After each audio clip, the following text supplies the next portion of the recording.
మనం వేసుకొచ్చుకుంటా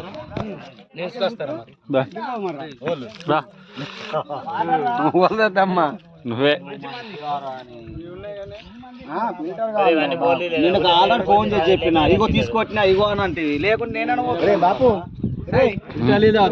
మంచిది రాలేం రా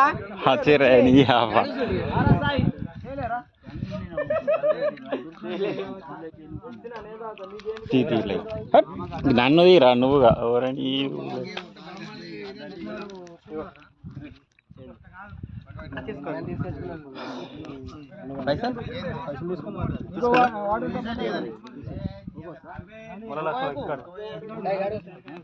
ఏం తెంగిరా నీకు తీసుకురా పైసలు ఇస్తున్నాను నాకు